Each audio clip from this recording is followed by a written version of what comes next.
পৃথিবীতে নানা শ্রেণীর মানুষ যেমন আছে তেমনি তাদের জীবিকাও রয়েছে নানা রকম এবং জীবন বাঁচাতে জীবিকার জন্য ঝুঁকিও নিয়ে থাকেন অনেকে। ঠিক তেমনি সুনামগঞ্জের সীমান্তবর্তী এলাকার বহু মানুষ জীবিকার খোঁজে প্রতিদিনই পাড়ি জমাচ্ছেন ভারতের মেঘালয়। তাহিরপুর উপজেলার উত্তর বড়দল ও শ্রীপুর উত্তর ইউনিয়নের অন্তত ২০টি গ্রামের পুরুষরা নিয়মিতভাবে অনুপ্রবেশ করছেন মেঘালয়ের পরিত্যক্ত কয়লা খনিতে।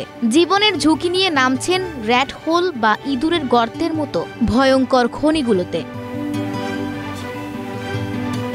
এই র্যাট হোল খনিগুলো মূলত অতি সরু ও গভীর গর্ত, যেখানে হামাগুড়ি দিয়ে নামতে হয়। বেশিরভাগ ক্ষেত্রেই এগুলো পরিত্যক্ত, যেখানে নেই কোনো সুরক্ষা ব্যবস্থা। ভারতের পশ্চিম ও পূর্ব খাসি হিলস জেলায় এমন হাজার হাজার গর্ত রয়েছে। মাত্র ৩ ফুট প্রশস্ত ও প্রায় ৫০০ ফুট গভীর এসব খনিতে গাইতি, শাবল ও বেলচা দিয়ে কয়লা উত্তোলন করা হয়। গর্তে জমে থাকা বিষাক্ত গ্যাস ও রাসায়নিক পানি, যা অনেক সময় প্রাণঘাতী হয়ে ওঠে। প্রতিদিন মৃত্যু ঝুঁকি মাথায় নিয়েই কাজ করছেন এই শ্রমিকরা। জীবিকার আর কোনো উপায় না থাকায় তারা বাধ্য হয়ে এই বিপজ্জনক পেশা বেছে নিচ্ছেন। কেউ কেউ খনিধসে প্রাণ হারাচ্ছেন, কেউ হচ্ছেন পঙ্গু। সরকারি হিসেব অনুযায়ী গত ৪ বছরে অন্তত ১০ জন বাংলাদেশি এসব খনিতে কাজ করতে গিয়ে প্রাণ হারিয়েছেন। তবে স্থানীয়দের মতে প্রকৃত সংখ্যা আরও অনেক বেশি।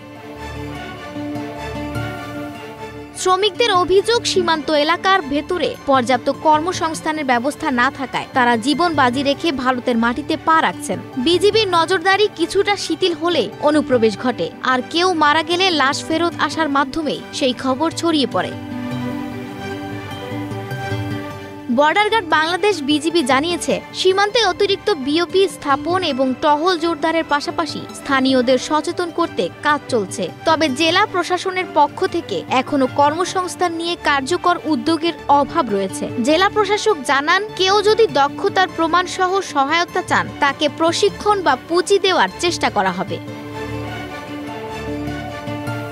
সীমান্তবর্তী এই জনপদের বাস্তবতা স্পষ্ট করে দেয় জীবনের তাগিদে মানুষ কতটা অসহায় হলে মৃত্যুকূপে নামতে বাধ্য হয়। উন্নয়নের ছোঁয়া যদি প্রতিটি ঘরে না পৌঁছায় তবে এই নির্মম বাস্তবতার পরিণতি আরও দীর্ঘ হবে। আফসানা ভুইয়া, প্রবাস খবর।